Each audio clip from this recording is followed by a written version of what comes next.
Assalamualaikum warahmatullahi wabarakatuh. Apa kabar semuanya? Di sini saya akan menjelaskan tentang sistem dan dinamika demokrasi Pancasila. Sistem dan dinamika demokrasi Pancasila yang pertama yaitu hakikat demokrasi dan yang kedua yaitu dinamika penerapan demokrasi Pancasila. Dalam nilai-nilai demokrasi tertuang dalam sila keempat yaitu kerakyatan yang dipimpin oleh hikmat kebijaksanaan dalam permusyawaratan perwakilan. Sila tersebut mengamanatkan untuk senantiasa menerapkan musyawarah untuk menyelesaikan persoalan, di mana setiap orang diberikan kebebasan berpendapat guna mencapai suatu mufakat. Hal tersebut merupakan hal perwujudan demokrasi itu sendiri. Kata demokrasi berasal dari bahasa Yunani yaitu demos atau rakyat dan kratos atau pemerintahan. Kata tersebut kemudian diserap dengan bahasa Inggris yaitu democracy dan diartikan pemerintahan dari rakyat, dan demokrasi memiliki makna bahwa di dalam sebuah negara demokrasi kekuasaan tertinggi berada di tangan rakyat. Negara demokrasi dijalankan langsung oleh rakyat atau wakil-wakil yang mereka pilih di bawah sistem pemilihan yang bebas. Presiden Amerika Serikat ke-16 yakni Abraham Lincoln memandang demokrasi sebagai suatu sistem pemerintahan dari rakyat, oleh rakyat, dan untuk rakyat. Artinya, rakyat bebas beraktivitas politik tanpa tekanan. Pada teori siklus Polybius, sistem demokrasi merupakan akibat dari melencengnya sistem pemerintahan sebelumnya, yaitu monarki dan aristokrasi. Siklus Polybius yang pertama yaitu monarki, ketika raja berlaku sewenang-wenang dan tidak lagi mementingkan kepentingan umum dan terjadilah tirani. Yang ketiga yaitu aristokrasi, sekelompok bangsawan yang akan merebut dan menjalankan pemerintahan demi kesejahteraan rakyat. Kekuasaan disalahgunakan untuk kepentingan kelompoknya sendiri, disebut oligarki. Yang kelima yaitu demokrasi, pemerintahan dari rakyat, oleh rakyat, dan untuk rakyat. Akan ada seseorang yang mengembalikan dunia menjadi damai dan kembali menjadi monarki, yaitu disebut okhlorasi. Klasifikasi demokrasi berdasarkan titik berat perhatian, ideologi, dan penyaluran kehendak rakyat. Berdasarkan titik berat perhatian, demokrasi dibedakan ke dalam 3 bentuk.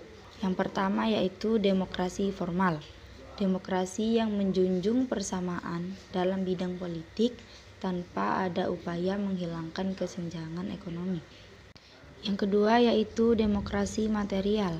Demokrasi yang menitik beratkan persamaan di bidang ekonomi namun kurang memperhatikan bidang politik.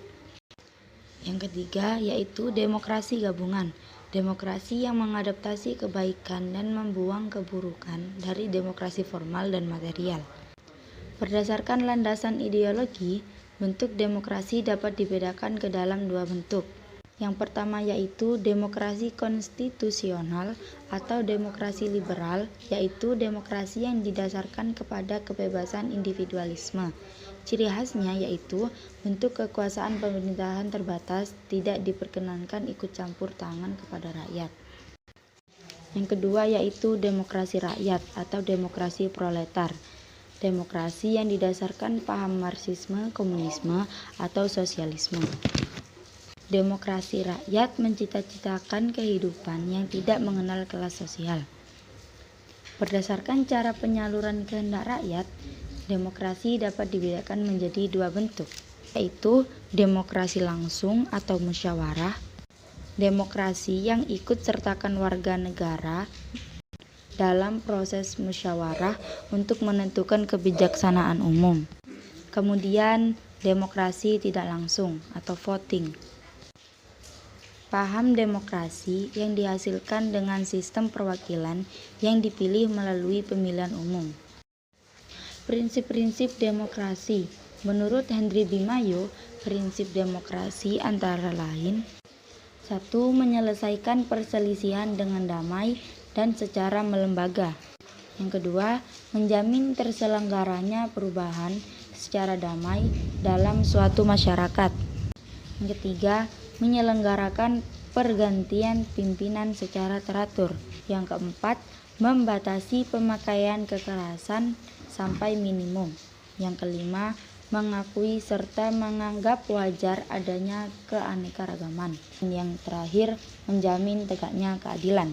Al-Mudi berpendapat bahwa suatu pemerintahan dapat disebut berbudaya demokrasi apabila memiliki dan menegakkan prinsip yang disebut soko guru demokrasi.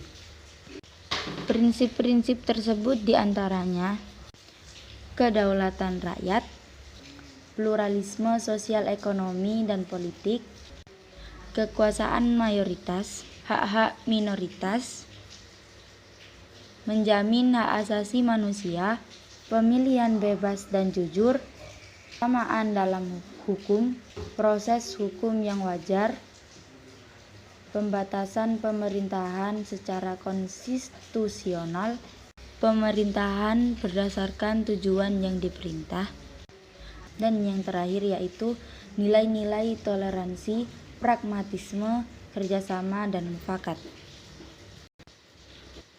Mungkin cukup ini kesimpulan dari sistem dan dinamika demokrasi. Kurang lebihnya saya mohon maaf dan terima kasih. Assalamualaikum warahmatullahi wabarakatuh.